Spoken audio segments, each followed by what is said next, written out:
These Election 2021 candidate interviews are sponsored by Edmonds College, Office Tech, and James Russell PLLC, Certified Public Accountants and Business Advisors. Welcome to the 2021 City of Lynnwood Council and Mayor candidate interviews. We are so glad to be here with you tonight. And I'm Teresa Whipple, publisher of Lynnwood Today. And I'm with Linda Jones, the president and the CEO of the Lynnwood Chamber of Commerce. We are going to be speaking tonight with Naz Lashgari. She is running for position 2 for Lynnwood City Council.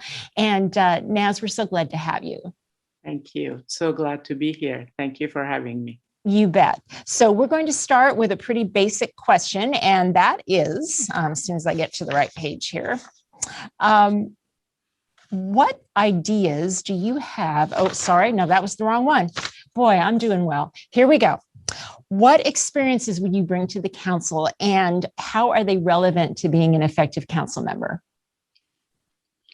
Well, thank you for having me. My experiences is 20 years of healthcare management and business management. I have worked nationally and internationally in humanitarian work with women and children in underdeveloped countries. And for the last 4 years, I have volunteered for City of Lynnwood as the chair and vice chair of diversity, equity, and inclusion. During the time that I was the chair and the vice chair of diversity, equity, and inclusion, I am proud to say that I campaigned and spearheaded the All Are Welcome campaign, which you see the decals all over the city and at City Hall and the police department and everywhere you go. And that was intentional to make sure that all of our residents feel welcome in Lynnwood. We are a city that we want to make sure that everybody knows that they are welcome in the city. I also am very proud of the work that I did with the then chief of police and collaborated with the police department in removing communication barriers for undocumented students to make sure that we have cards for them so they know their legal rights. If you remember a few years back, there was a lot of issues with that. And I'm really proud of that work and the collaboration that we had to make sure that we do that.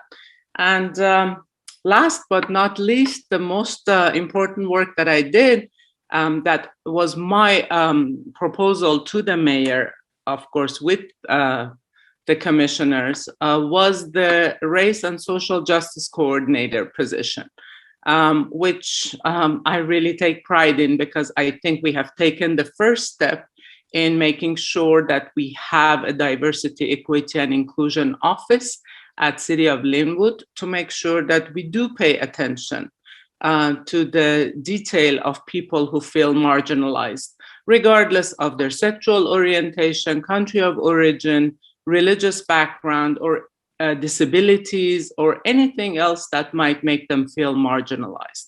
And I feel that we are laying the foundation in a very good way. Also, my business management experience and my compassion. I think I have the experience and the skill set to make sure that as a city council woman, I will be effective in making sure that we make good policies and make sure we have a balanced budget. Very good. Thank you so much. And I'm going to turn it over to Linda for the next question. Thank you, Teresa.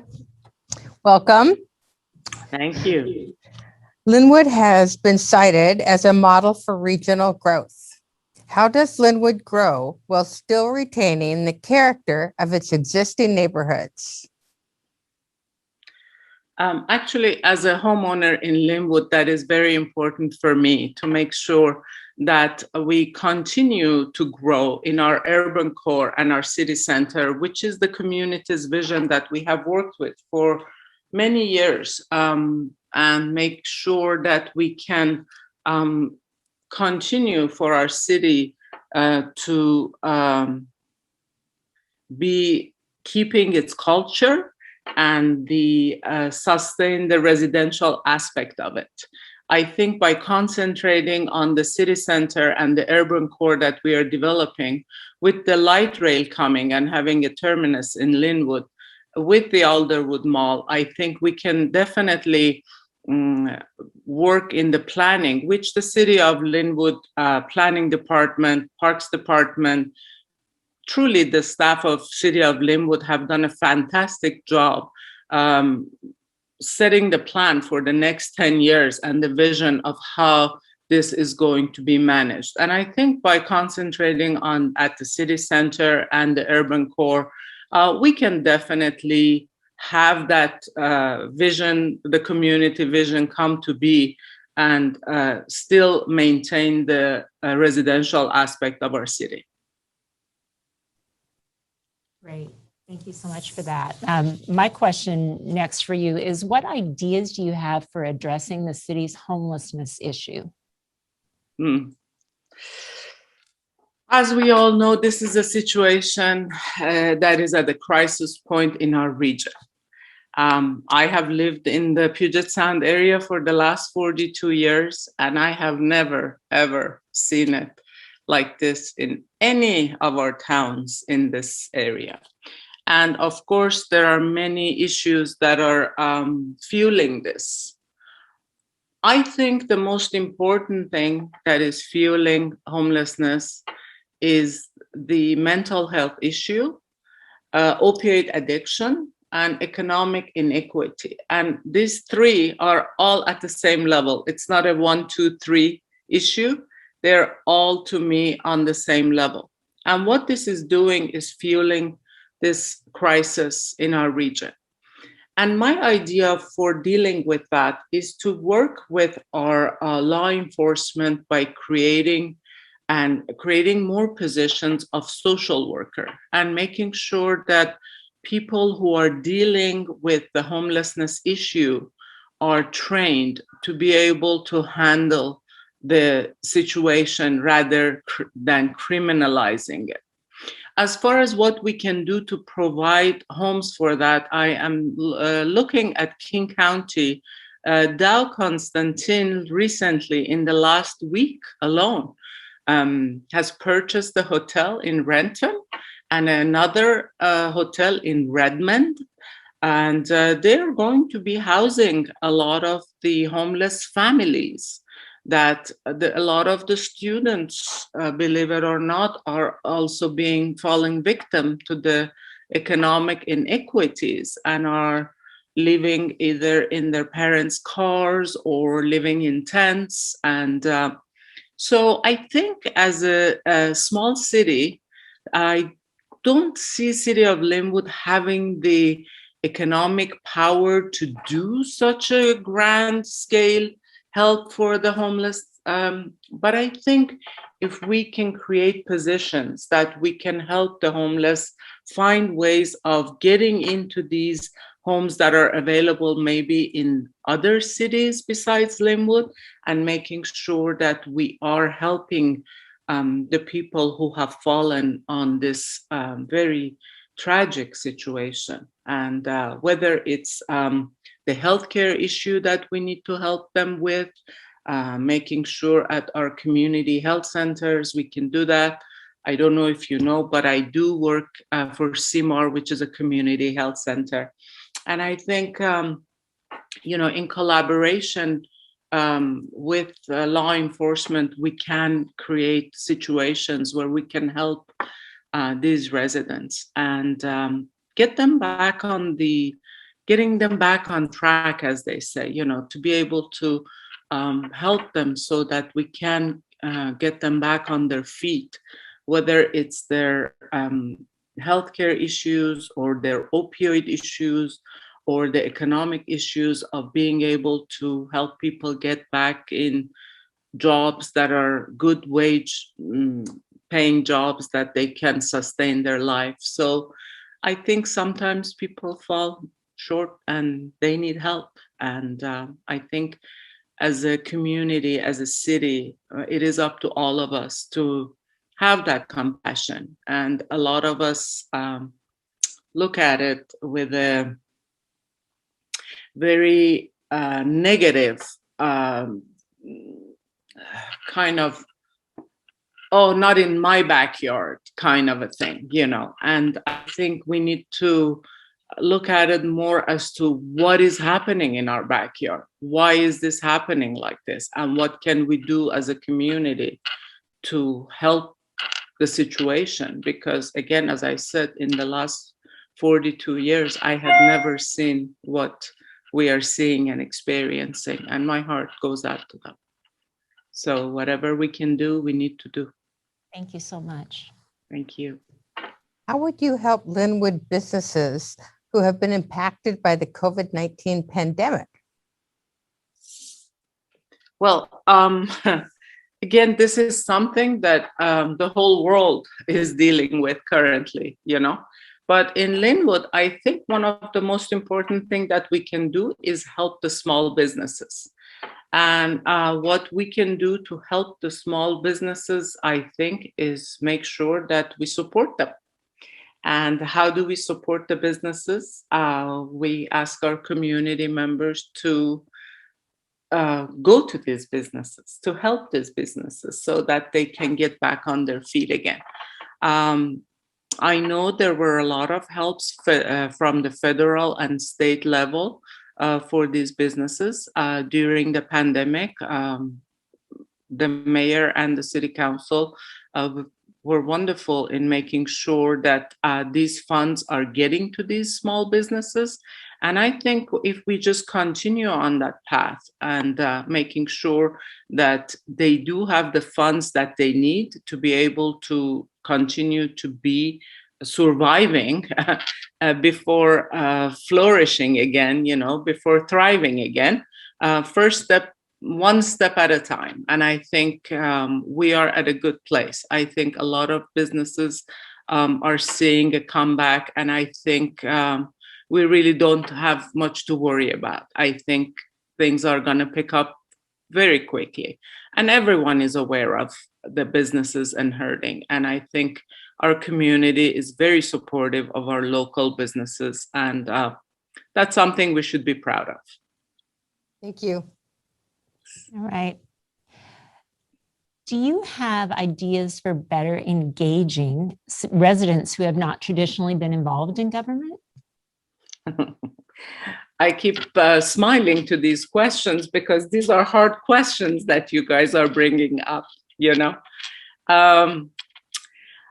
Yes, I think communication is key in making sure that a lot of people that have not been involved can get involved. One of the things that I believe gets people involved is knowing. How do we know? Is by communicating, by educating. And I think one of the things that I said in actually Lynnwood Today questions was that maybe if we can have opportunities that are available for our commissions and boards in languages such as Korean and Spanish, which are the languages that are mostly spoken besides English, I think that would get people who are not as involved into these community activities. That might be a good way of moving forward with that.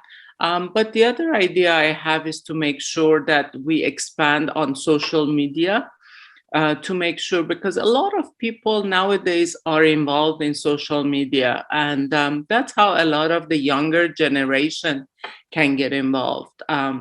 As the older generation, I think we are involved. We do put ourselves out there, but I think it's important to get the younger generation involved by being more on social media, and again, with using different languages to be able to communicate and reach out to different communities to make our presence known and get people more involved in government. Thank you very much. Name the top challenge you see for Lynnwood in the next 5 years, and how would you address it? Well, talking to people, it's traffic, but it's not. The issue is the growth of our city. And I think even though it's a challenge, it's an opportunity. So I think that's where we need to understand that this is the growth management is really the most important aspect of the city right now that we need to make sure we are involved in. Again,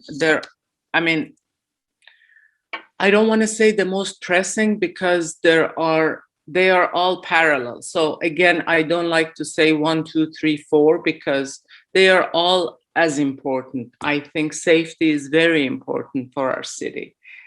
Safety is a very important aspect of our city to make sure that we do have a livable city. Safety is an issue that we need to make sure that all of our residents feel safe in the city of Lynnwood. So in collaboration with law enforcement and leadership of the city, we need to make sure that all of our residents feel safe. Affordable housing is another issue that is very important, that we need to make sure people have good paying jobs so that they can pay 30% of their income to their housing, which is the formula for housing, you know. So these are healthcare equity is very important. Post-COVID economic inequities is very important. So all of these issues, I think, take precedent without us having to give it 1, 2, 3, 4, 5 numbering. So I really would think the most pressing is the growth management currently, and being a step ahead of this growth so that we can thrive and we can grow without losing the residential aspect of our city, without just sustaining the culture and the way we are in Lynnwood, yet continue to grow. So I think being a step ahead of the growth and managing the growth would take precedent over everything else. Thank you. All right. The next question for me is, as a council member, how would you address concerns from marginalized populations who might not feel safe living in Lynnwood? And I think you started talking about that in the answer to the last question. Yes, I did. Having been the chair and vice chair of diversity, equity, and inclusion, and being an immigrant woman myself, and having lived on the edge of marginalization for many years, and having to work much harder than my peers to be at the level that I needed to be, I understand the challenges that people have to face constantly. And I think working again in collaboration with leadership and our law enforcement for safety of our city is very important for marginalized people of our community to feel safe. Again, sexual orientation, religious background, country of origin, disability, all of these issues put people at a place of being marginalized. And we need to work on that to make sure that we are making sure all of our residents feel safe and taken care of, that they do feel they are being served. And I really mean that from the bottom of my heart when I say all are welcome in Lynnwood, because it's not just words that we are saying that all are welcome. We want to be living in a city where these are meaningful words that we live by. And I think we are moving in that direction. And I think we are working hard to make sure that that is the way we are doing things. So no one feels left out, no one feels left behind, so that everybody feels this is their city, this is where they have chosen to live, that they can thrive, and that we support that. As a city council, that would be very important for me, for the constituents to know that I hear all of their voices. Thank you so much, Linda. Okay, I have the last question here. Pretend you are talking to a business owner who is considering relocating their business to Lynnwood. Give us your 30-second sales pitch for why the city is a good place for business. 30 seconds is all I get. People have gone over. Yes. Well, I think Lynnwood is an excellent city to have a business in, because we are a growing city and we are having the light rail terminus coming in our city by end of 2024. So not only your business will be growing at a rapid rate, you need to make sure that you can have the staff to keep up with it, because your business will be growing really fast in Lynnwood. My request from you, though, is to make sure that you will be providing a good living wage for the people of Lynnwood, to make sure that whomever you're hiring that is living in Lynnwood can support their life here in Lynnwood. But Lynnwood provides services. I know of friends who own businesses here that they say that they had left the door of their business open and police was there before they even got there. Before, when the alarm went off, the police was there before they could get there as the owner of the business. So these are things that you can see in all the cities. It is important to know that as a growing city, you will have a wonderful business here with us. As you can see, Alderwood Mall is here, and all these stores are thriving, and Home Depot just joined us, and we have 2 Costco's here, and your business will do very well. I guarantee you that. Come over to Lynnwood and start a business. Was that a good pretending? Thank you very much. Thank you. That was great. All right, we're going to move into the final part, which is where you get a chance to tell voters why they should vote for you. So take it away. Okay, thank you. Let me see. Well, I am seeking the City Council position number 2 because I want to serve the people of the Lynnwood, and I want to be proactive in fulfilling the community's vision of our city, to be part of the completion of the city center district and creating a active urban core. I want to serve all the people in our community. I want to serve the residents of Lynnwood, regardless of their sexual orientation, country of origin, gender, religion, or disability. I want to be your advocate and work with the community leaders and police department to connect in meaningful ways. And I want to be living in a city that is thriving and is moving forward. That is very important for me, because as we grow, we need to make sure that we are moving forward. I want to be moving toward a city where everyone truly feels that all are welcome. That is what I have spearheaded for the last 4 years, and I'm going to continue on that, because I think that is the most important thing for our residents to know, that they have a voice in the City Council, and that they can count on us to do our best to continue to have a city that keeps its residential aspect while growing, and to be a livable city. I think that's very important to us. So I do have the experience and the skill set that Lynnwood needs. So please vote for me. Thank you. Thank you. Thank you so much. Thank you for joining us. We really appreciate it, and best of luck in your campaign.